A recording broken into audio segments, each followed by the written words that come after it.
Welcome to the Australian Prescriber Podcast. Australian Prescriber, independent, peer-reviewed and free. Welcome to this Australian Prescriber Podcast. I'm Dr. Justin Coleman, a GP on the Tiwi Islands in the Northern Territory in the middle of a glorious dry season where you're wearing a thick jacket and I'm wearing a t-shirt. And today I'm speaking about pain and analgesia, about alleviating suffering without causing more suffering. And with me on this ambitious project is Dr. Chris Hayes, who's director of the Hunter Integrated Pain Service. And Chris is a specialist physician in pain.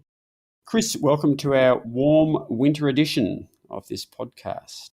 Thank you, Justin. I'm sitting in my coat in the office in the cool of Newcastle on East Coast Australia, so feeling a little envious about your Tiwi Island geography. That's good. I might even consider turning the aircon off at some point. So we're talking about ETG, pain and analgesia. Now, astute listeners may note that the guide used to be called Analgesia alone, but now is pain and analgesia. And I wonder if that reflects the fact, Chris, that analgesics are a class of medication, whereas as every struggling GP and pharmacist knows, managing pain purely with painkillers can sometimes be an unrewarding task. So I guess the pain is designed to broaden the scope of the guidelines? That is exactly right. Readers of the updated guideline will note that there has been substantial revision, and we were particularly keen to pick up on that breadth, the more holistic or multidimensional aspect, noting, as you say, that often the analgesic medications are perhaps disappointing in some situations of pain, and particularly chronic rather than acute pain. Certainly when discussing pain, I'm always tempted to jump right to the strong stuff, the meaty dilemma of opioids, because often patients tend to expect that we do that.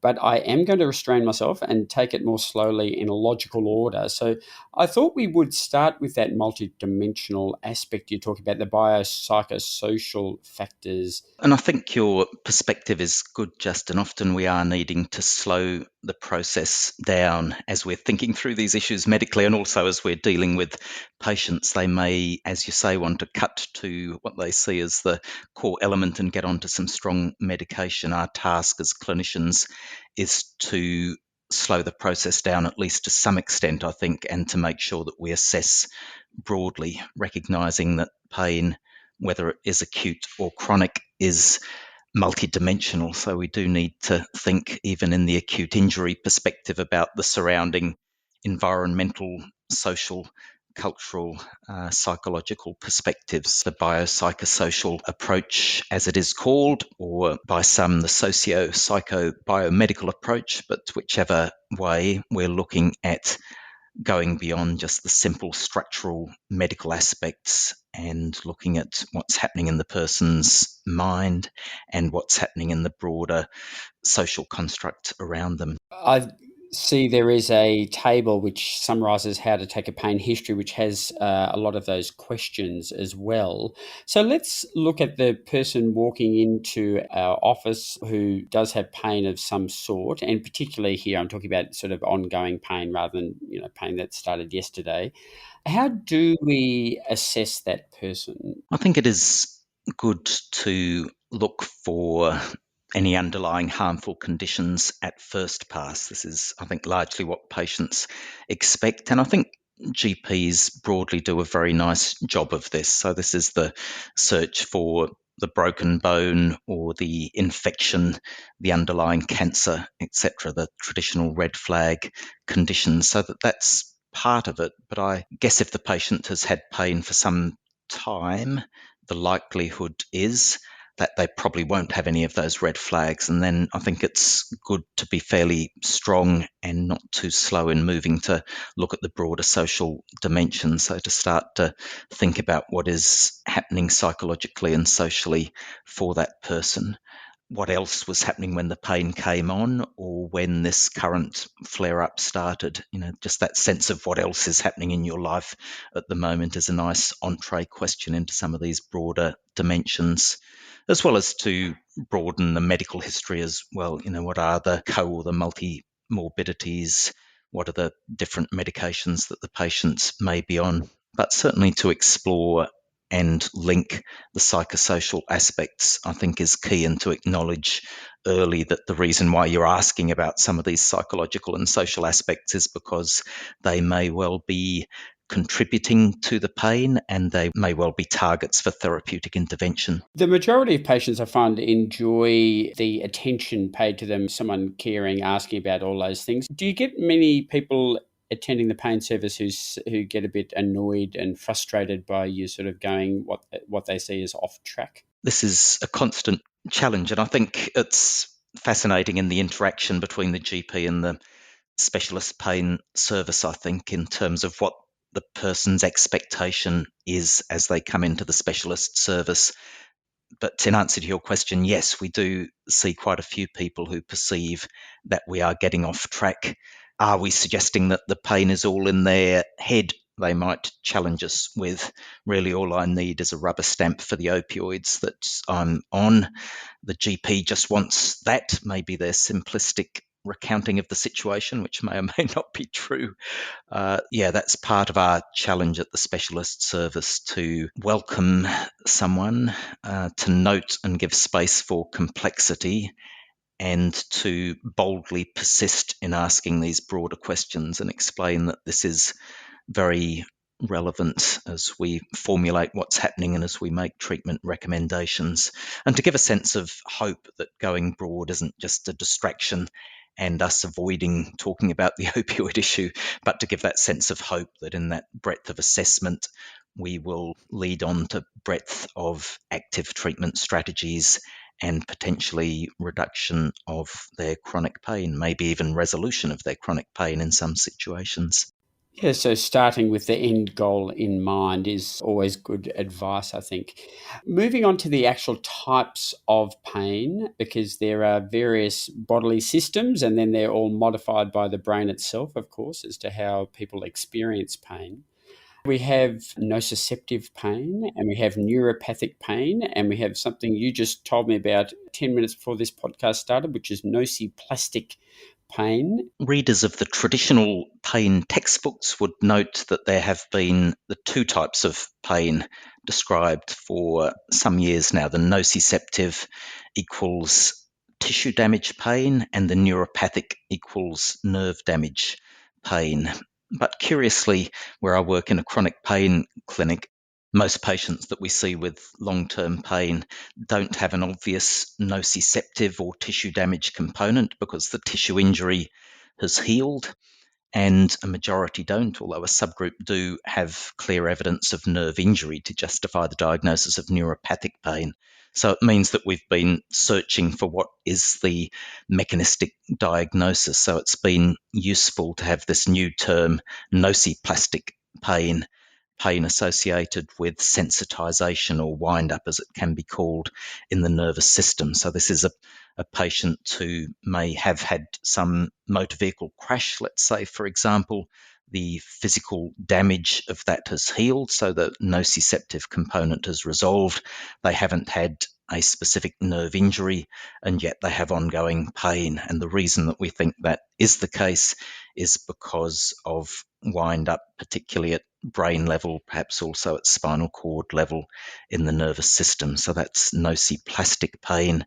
And the therapeutic target in that situation is working with them to help them to wind down or desensitize their pain system. Whether or not one likes the term, I do think it's quite nice to have a different category, because when the neuropathic pharmaceuticals came in, there was a heavy push towards labelling everything with a hint of nerve problem, sciatic pain, as being neuropathic and therefore assumed to be amenable to the nerve modifying agents. But in fact, the push was probably greater than the evidence available for those interventions. Yes, I think that was certainly true at the time, and that has only become truer as the years have passed. From my perspective, I would say if you look at the effectiveness of pregabalin and gabapentin and so forth in tightly diagnosed neuropathic pain that might meet enrolment criteria for randomized controlled trials, the number needed to treat at best would be 4 and often closer to 10. So meaning that you might need to be treating in clinical practice 10 patients with neuropathic pain before you get one patient who gets a 30% reduction in their neuropathic pain intensity. Read that these drugs can play a role, but it is not a dramatic role, generally speaking. And so to over-focus on some neuropathic component of the pain, that might be a little hard to define in clinical practice, which was perhaps where the pharmaceutical companies were nudging us in the early days. That can be a rabbit hole that we perhaps best not go down. So looking at chronic pain management now, in terms of managing it, first of all, we do have managing the biopsychosocial measures. Can you talk to us about that? Yeah, I think it's a nice framework that encourages breadth of approach, although there is still a risk, some commentators would say, in overweighting the biological component and paying lip service to psychosocial. I guess this isn't limited to pain. It is evident in multiple aspects of medical practice. I think that we can say that we are addressing psychosocial, but we're not doing it with any great optimism or therapeutic determination, and we default back to biological treatments. In our clinical practice where I work, we prefer a whole person approach to pain, a bit easier to say and more lay-friendly language, but really we're talking about how much do we prioritize the different aspects in terms of diagnostic formulation and management approach. But I guess the underlying idea is that going broad as we approach diagnostic formulation and going broad in therapeutic approach is good. Therapeutically recognizing the risk that if we over focus on the biomedical, that may distract ourselves as the doctor, may also distract the patient from the active lifestyle management strategies that are really where the greater evidence lies for pain reduction over time. Certainly, the therapeutic guidelines talks about social connection and GPs working on that with the person with the pain, and then psychological techniques, which a lot of clinicians use in their office and certainly referring to counselling as well, but even active listening and managing expectations, and then physical activity, which is always useful for pain as long as people don't overdo it. So they talk about pacing and activity scheduling. Moving then to the analgesics for chronic pain, and here we're talking about non-cancer pain. So the role of opioids has shifted subtly over the years. I'm wondering where we're at now with opioids for chronic non-cancer pain. One of the lines that we have taken after much consideration with the Therapeutic Guidelines Working Group is to put forward the view that opioids and analgesics in general, in fact, are not first-line treatments for chronic non-cancer pain. I think that's a good, solid statement, and really it leads on to the broader psychosocial, physical, nutritional aspects that you were mentioning before. I see in this that we're wanting to empower the GP to use strategies that they're very familiar with anyway, psychological techniques, the physical strength training, the nutritional aspects and so forth. So I think in saying that analgesics and opioids are not first-line treatments, it prioritizes them behind the psychology, the active listening, the expectation management, the physical strength training, pacing, nutritional advice and so forth, because I think as a society there's been too much expectation that analgesics and opioids in particular would have a beneficial role. We've said that analgesics can be considered if the patient is lacking sufficient engagement with social, psychological and physical management strategies. And then we focus in a little bit more on discussions of coming up with some sort of contract with the patient about what medication might be worth trying or not, expected benefits and harms, and importantly, I think duration of therapy. In the main, we're framing it from the therapeutic guidelines that in chronic non-cancer pain, we're trying to avoid setting up the expectation that, you might be on this medication for the rest of your life. We're much more encouraging of the view that this could be a trial of the medication for a month or 2 or 3, perhaps, with a view to facilitating your engagement with the active treatment approaches with a view to tapering and ceasing or deprescribing those analgesics. For that population group who is on it for more than 2 or 3 months, perhaps even up to years, what sort of evidence is there for opioids relieving that pain? I would say very little to none. Most of our evidence, which has been a growing evidence base, says that opioids in long-term use are more likely to deliver harms than benefits. But there have been a number of studies looking at long-term use that say that opioids can be safely weaned and ceased without worsening and often with a degree of benefit to someone's pain intensity. So the literature has really consolidated. We do have one randomized controlled trial, the SPACE trial, as it's called, from 2018 in the States, Erin Krebs and colleagues, where it was a randomized trial, but non-blinded, where they treated one group with opioids and the other with non-opioid analgesics, and found that the non-opioid group did better in terms of pain intensity and better in terms of side effects. So that was the first long-term randomized trial. Interesting. Yeah, thank you. So, Chris Hayes, you mentioned deprescribing earlier. Certainly, it's a difficult situation. We inherit a patient from perhaps another GP or another practice. They move and they have been on opioids for a long period of time. And we know theoretically our task is to safely reduce that dose and convince the patient to reduce that dose. What help can we find there inside the therapeutic guidelines? We did have substantial and animated discussion about this in our therapeutic guidelines working group, and we have put what I think is reasonably well balanced, at least expert opinion about how to deprescribe. This isn't hugely evidence-based in terms of the precise technique that one might use, and I don't know that the precise technique matters, but we did flag in the guidelines that a standard approach to deprescribing for chronic non-cancer pain would be to take a step down each month if they've been on the medication for some years. You can go faster than that and take a weekly step down if the patient has been on the medication for, say, less than 3 months, and progress until complete cessation. And then the trick here is to give the patient a certain amount of voice, but not an overriding voice in terms of whether the deprescribe happens or not. So we say to patients, we want your input into when that dose reduction might start and into the speed of reduction. Would you like a faster or a slower reduction, or to come down in bigger or slower steps? But this all amounts to have a conversation about deprescribing. The standard approach is this: come down by 10 or 25% of the starting dose each month to achieve cessation, and that standard approach can be moderated in one way or another according to the patient response.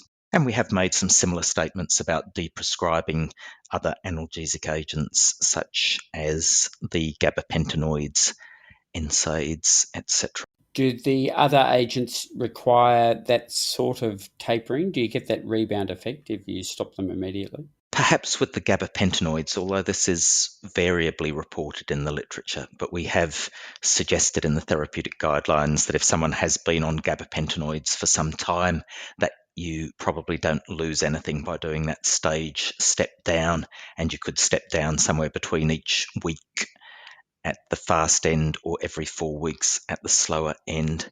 Partly using that staged reduction in chronic pain, we're dealing with the psychology of the patient as well, or as much as the pharmacological, physiological aspects of that. So it is creating space as you come down slowly for the patient to get used to the idea and hopefully to engage with a more active self-management treatment approach. Chris Hayes, thank you very much for that. There is more content that's been updated in the therapeutic guidelines, including cancer pain, chronic regional pain syndrome, shingles, the inhaled analgesics, but we won't have time to cover them in this podcast. So thanks very much for talking to us today. That's a pleasure, Justin.